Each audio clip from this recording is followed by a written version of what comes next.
Hello everyone, welcome to simple cooking with Moumita রান্না করে সবাইকে স্বাগত। আজকে আমি বানিয়ে দেখাবো অরেঞ্জ কেক। তো সবাইকে মেরি ক্রিসমাস। আজকে ক্রিসমাস, তাই আজকে বানিয়ে দেখালাম তোমাদেরকে কমলা লেবুর কেক। তো বাড়িতে যদি টক কমলা লেবু চলে আসে বাজার থেকে, তো এরকমভাবে কেক বানিয়ে খেয়ে দেখো একবার, দারুণ লাগবে টেস্ট। আর সত্যি মানে খুব সুন্দর হয়েছিল। আর আমি আরেকটু ফ্লেভারেবল করার জন্য দেখো কেশরকে আমি এটা একটা ফেসবুক থেকে আমি একটা হ্যাক দেখেছি। তো কি হচ্ছে, এটা কেশরটাকে আমি একটু মানে গরম করে নিচ্ছি। তো গরম করে আমি একটু মানে মানে ভেজে নিচ্ছি একটু আর কি কেশরটাকে। শুকনো কড়া মানে খোলাতে আমি একটু কেশরটাকে গরম করে নিলাম। এরপর এটা স্মুথলি আমার গুঁড়ো হয়ে যাবে। আমাকে আর কোনো কিছুতে শিলপাটাতে বাটাবাটি কিছু করার দরকার নেই। এটা কিন্তু গুঁড়ো হয়ে যাবে। দেখো গুঁড়ো হয়ে গেল, ডাস্ট হয়ে গেল। এরপর এর মধ্যে আমি সামান্য একটু জল আর একটু দুধ মিশিয়ে রেখে দেবো। প্রায় আধ ঘন্টার মতো মিশিয়ে রেখে দেবো। তো এতে ফ্লেভারটা আরও ভালো এর মধ্যে চলে আসবে। তো এরকমভাবে কেশরটা ইউজ করলে কিন্তু কেশরটা কিন্তু একটুকুনো মানে কি বলবো অপচয় হয় না, এই জন্য এরকমভাবে করা। তো এরপর কমলা লেবুগুলো যেগুলো কোয়াগুলো ছাড়িয়ে রেখেছিলাম আমি রস বের করে নিলাম কমলা লেবুর, মানে জুস বের করে নিলাম। দেখো একবার জুসটা বের করে নিয়েছি, আরেকবারও বের করে নিলাম।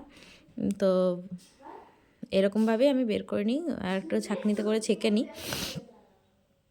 তাহলে পুরো স্মুথলি জুসটা পুরো বেরিয়ে যায়। আর সবাইকে মেরি ক্রিসমাস। আর আমার রেসিপিগুলো যদি ভালো লেগে থাকে তো অবশ্যই কিন্তু লাইক, কমেন্ট, শেয়ার আর সাবস্ক্রাইব করতে একদম ভুলবে না। আর আমার পাশে থাকো বন্ধুরা, তোমরা আমার পাশে না থাকলে কিন্তু আমি কিন্তু এগিয়ে যেতে পারবো না। তো আমার ভিডিওগুলো প্লিজ দেখো, ফুল ওয়াচ করে দিও। আর একটুকুনো কেউ কিন্তু স্কিপ করবে না, বলে দিচ্ছি আমি। কেউ কিন্তু স্কিপ না করে পুরো ভিডিওটা কিন্তু মন দিয়ে একটু দেখে নিও।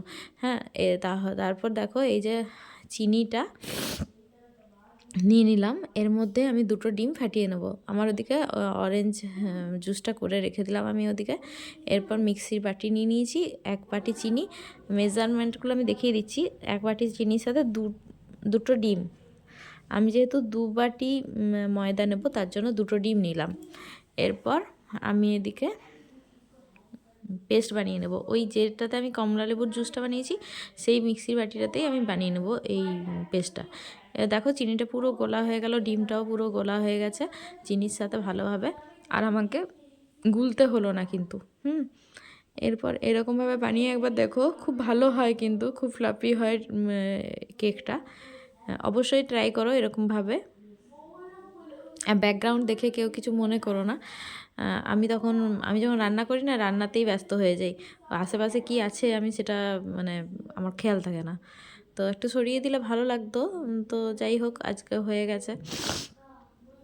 এরপরে দেখো আমি 4 টেবিল স্পুনের মতো কাস্টার্ড পাউডার নিয়ে নিয়েছি। এই কাস্টার্ড পাউডারটা হচ্ছে ম্যাঙ্গো কাস্টার্ড পাউডার, ঠিক আছে? এতে কিন্তু কালারটা আমার দেখো পুরো অরেঞ্জের যে কালারটা, সেই কালারটা কিন্তু চলে এলো। আমি এই কালারটা আনার জন্য কিন্তু এই কাস্টার্ড পাউডারটা ইউজ করেছি। আর কাস্টার্ড পাউডার দিলে কিন্তু খুব ভালো লাগে খেতে, কেকটা খেতে। এবার ওই বাটিরই মেজারমেন্ট করে আমি যে বাটিতে চিনি নিয়েছি ওই বাটির মেজারমেন্ট করে 1 বাটি আমি তেলও দিয়ে দিলাম। দেখো প্রত্যেকটা মেজারমেন্ট কিন্তু ভালো করে দেখে নিও। এরপরে ওই অরেঞ্জ জেস্ট দেখো আমি অরেঞ্জের গা থেকে বের করে রেখে দিয়েছি, সেটাকে 1 চামচের মতো হয়েছে, বড় চামচের 1 চামচ সেই অরেঞ্জ জেস্টটাও দিয়ে দিলাম। এরপর সব যে তরল ইনগ্রিডিয়েন্টসগুলো আছে সেগুলো সব ভালো করে মিশিয়ে নিতে হবে। এই যে আমি এই দেখছো এটা সাহায্যে মিশিয়ে নিচ্ছি, নামটা ভুলে গেছি আমি। এরপর ভালোভাবে মিশিয়ে নিচ্ছি। আর প্লিজ সবাই আমার পাশে থাকো, নাহলে আমি এগোতে পারবো না তোমাদের সাহায্য ছাড়া। সবাই একটু আমার পাশে থাকো, আমাকে একটু সাহায্য করো, সবার কাছে বারবার রিকোয়েস্ট করছি। এবার দেখো 2 বাটি ময়দার জন্য আমি কিন্তু 1/2 চামচ বেকিং সোডা আর 1 চামচ কিন্তু বেকিং পাউডার নিয়েছি, ঠিক আছে? এইটা কিন্তু মেজারমেন্ট। আমি কিন্তু 2 কাপ ময়দা এখানে ইউজ করেছি। তো দেখো যে 1 কাপ করে নিচ্ছি আর 1 কাপ তার মধ্যে 1/2 চামচ করে করে মিশিয়ে দিয়েছি।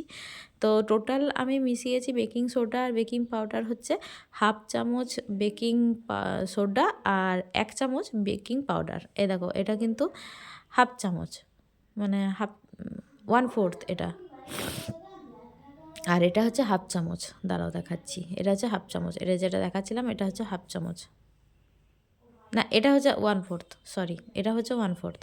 এটা বেকিং সোডা লাস্টে যে দিলাম, আর প্রথমে যেটা দিলাম সেটা বেকিং পাউডার।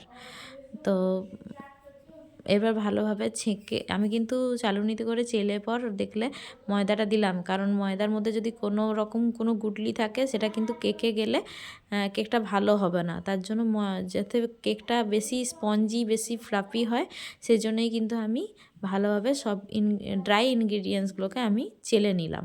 এবার ওই যে কেশরটা ভিজিয়ে রেখেছিলাম সেই কেশরটা দিয়ে দিলাম, কেশর ভেজা দুধটা।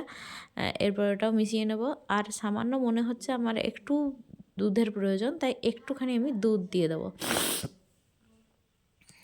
আর তোমাদের বাড়িতে যা যা ড্রাই ফ্রুটস থাকবে তোমরা দিতে পারো। আমার এখানে পেস্তা আমি শুধুমাত্র ইউজ করেছি। পেস্তাগুলোকে তোমরা কুচি কুচি করেও দিতে পারো, কিন্তু আমি এখানে পেস্তাগুলোকে গোটা গোটা রেখেছি, ভালো লাগে খেতে মুখে গেলে। দেখো এরকমভাবে ভালোভাবে মিশিয়ে নিচ্ছি। এরপর কাট অ্যান্ড ফোল্ড মেথডটাও একবার ইউজ করে নিচ্ছি। এরপর দেখো আমি এই যেটা কেক টিনটার মধ্যে আমি তেল নিয়ে নিচ্ছি, ব্রাশ করে নেবো তেলটা ভালোভাবে। ভালোভাবে তেলটা মিশিয়ে নিচ্ছি কেক টিনের মধ্যে, যাতে তলা থেকে না আটকে যায়। এবার প্রথমে আমি কিন্তু 15 থেকে 20 মিনিট আমি কিন্তু হাই ফ্লেমে করেছি। তারপর কিন্তু বাকি যে সময়টা টোটাল আমার 40 মিনিটস লেগেছে কেকটা হতে। তো বাকি যে সময়টা মানে 15 মিনিট হাই ফ্লেমে রাখলেই হবে। 15 মিনিটের পর কিন্তু আমি মিডিয়াম ফ্লেমে রেখে দিয়েছিলাম কেকটাকে। টোটাল আমি 40 মিনিট কেকটাকে বেক করেছি।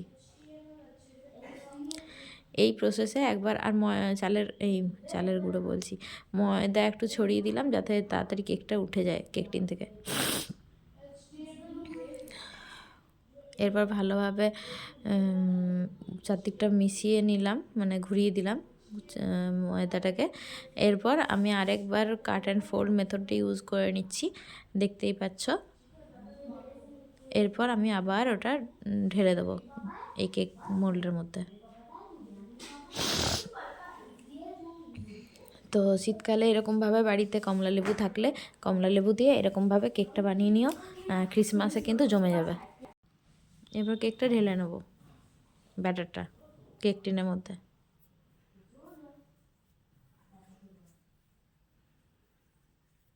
দেখো কি দারুণ কালারটা এসছে কেকের ব্যাটারটা। এরকমভাবে কেকের ব্যাটারটা আমি রেডি করে নিয়েছি।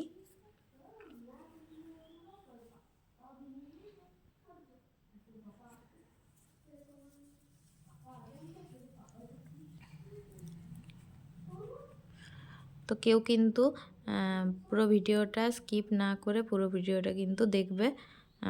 আর আমার ভিডিওগুলো যদি ভালো লেগে থাকে তো অবশ্যই লাইক কমেন্ট সাবস্ক্রাইব করতে কিন্তু একদম ভুলবে না। আর শেয়ার করে দেবে কিন্তু, যাতে নতুন কোনো রাঁধুনির কাছে এই ভিডিওটা পৌঁছে যায় এবং তারা খুব সহজেই বাড়িতে কেক বানিয়ে সবাইকে খাওয়াতে পারে। তো বড়দিন উপলক্ষে এই কেকটা অবশ্যই বানিয়ে একবার দেখবে। এখন তো অরেঞ্জের সিজন, তো অরেঞ্জ কেক দারুণ লাগবে খেতে। আমি একটু এটা উপর থেকে ডেকোরেশনের জন্য কয়েকটা কমলা লেবুর পিস রেখেছিলাম, সেগুলোই আমি সাজিয়ে দিলাম। আমি জানি আমার থেকে সবাই আরও ভালো সাজাতে পারো তোমরা। তো দেখো আমি বসিয়ে দিয়েছি আগে থেকে কড়াইটা একটু গরম হওয়ার জন্য। এবার একটু ট্যাপ ট্যাপ করে নিলাম কেকটাকে। ওটা সাজানোর পরেই করেছি, তা ভুলে গেছিলাম সাজানোর আগে করতে। তো আমার ডেকোরেশন কিছু খারাপ হয়নি তাতে। এবার বসিয়ে দিলাম কেক, এই কড়াইটা গরম হয়ে গেছে একটুখানি, মানে 15 মিনিট আগে চাপিয়ে দিয়েছিলাম যাতে কড়াইটা গরম হয়ে যায়। কড়াইটা দেখলাম ভালোভাবে গরম হয়ে গেছে, তারপর কিন্তু আমি কেকটা চাপিয়েছি। এবার প্রথমে 15 মিনিট বললাম যে আমি হাই ফ্লেমে রেখেছি, দেখো কেকটা ফুলতে স্টার্ট করে দিয়েছে। তো হাই ফ্লেমে রাখলে কিন্তু কেকটা যখন দেখবে একটু ফুলতে স্টার্ট করে দিয়েছে তখন কিন্তু এটা মিডিয়াম ফ্লেমে করে দেবে। তো এইরকমভাবে 40 মিনিট রাখলে আমার দেখো কেক রেডি। দেখো আমি একটা ফোকের সাহায্যে দেখিয়ে দিচ্ছি তোমাদেরকে। দেখো একটুকুনও কিন্তু ব্যাটার আমার গায়ে লেগে নেই, তার মানে কি কিন্তু কেকটা হয়ে গেছে। তো 40 মিনিটের মতো আমি রেখেছিলাম, আর কিছুক্ষণ আমি ঠান্ডা হওয়ার জন্য রেখেছিলাম, তাও গরম আছে এখনও। আমি ঢেলে দেখানোর চেষ্টা করছিলাম, তো এখন ছাড়ছে না দেখছি। তো আমি একটু ছুরির সাহায্যে যে চারপাশটা কাটতে হয় ওটা কেটে দিই, কেটে দিলে এটা বেরিয়ে যাবে। আর কালারটা কিন্তু দুর্দান্ত এসছে। আর সাইডটা একটু আমার খরে গেছিলো, তার কারণ হচ্ছে আমি আরও কিছুক্ষণ আমার মাঝখানটা দেখে মনে হচ্ছিল যে কেকটা বেক হয়নি পুরোটা, কিন্তু কেকটা পুরোটা কিন্তু বেক হয়ে গেছে। আর আমি কিন্তু যখন দেখছি যে এবার কেকটা উপরটা এরকমই আছে কিন্তু চারপাশটা খরে যাচ্ছে, তখন আমি কিন্তু নামিয়ে দিয়েছি। মানে আমি কিছুক্ষণ আমি রেখে দিয়েছিলাম এক্সট্রা করে, 40 মিনিট, মানে 40 মিনিটের বেশিই রেখে দিয়েছিলাম, মানে 4 মিনিটসের 5 মিনিটসের মতো আমি বেশি রেখে দিয়েছিলাম। তার জন্য এই ব্রাউন কালারটা কিন্তু চারপাশে চলে এসেছে। কিন্তু কেক কিন্তু একদম সফট, কেক কিন্তু একদম হার্ড হয়নি, কিন্তু খুব গরম। দেখতেই পেলে যেই প্রেস করলাম ধোঁয়া উঠে গেল। এবার আমি একটু কাট করে দেখাচ্ছি, দেখে নাও। এই যে খরে গেল না সাইডটা, এই জন্য একটুখানি কাটতে অসুবিধা হচ্ছিল, কিন্তু কেক দারুণ হয়েছে, একদম দোকানের মতো স্পঞ্জি ফ্লাফি কেক। দেখো দারুণ দুর্দান্ত হয়েছে কেকটা দেখতে। একবার বাড়িতে অবশ্যই অরেঞ্জ থাকলে একবার এরকমভাবে কেকটা বানিয়ে দেখো। খেতে ফ্লেভারের দিক থেকে কোনো অংশে কিন্তু কম নয়, খুব টেস্টি কেক। অবশ্যই বাড়িতে একবার বানিয়ে দেখবেন। আর ভিডিওটি ভালো লাগে থাকলে সবাইকার কাছে শেয়ার করে দেওয়ার অনুরোধ রইল, আপনাদের স্ট্যাটাসে, আপনাদের ফেসবুকে, আপনাদের ইউটিউবে। তো প্লিজ শেয়ার করে দেবেন আপনাদের স্ট্যাটাসে, ইনস্টাতেও শেয়ার করতে পারেন। আর আমার ইনস্টা আইডি হলো সিম্পল কুকিং উইথ মৌমিতা, আমাকে ওখানে কিন্তু ফলো করে নিতে পারেন আপনারা। তার জন্য কিন্তু আপনাদেরকে অনেক অনেক ধন্যবাদ, অনেক অনেক ভালোবাসা। আর দেখা হচ্ছে নেক্সট কোনো অন্য ভিডিওতে। দেখছেন তো একদম পাশ থেকে কেক কাটা হচ্ছে আর কেক একদম হাবিস হয়ে যাচ্ছে। তো এইরকমভাবে বাড়িতে কেক বানালে কিন্তু একদম পুরো ফিনিশড আপনার কয়েক সেকেন্ডের মধ্যে।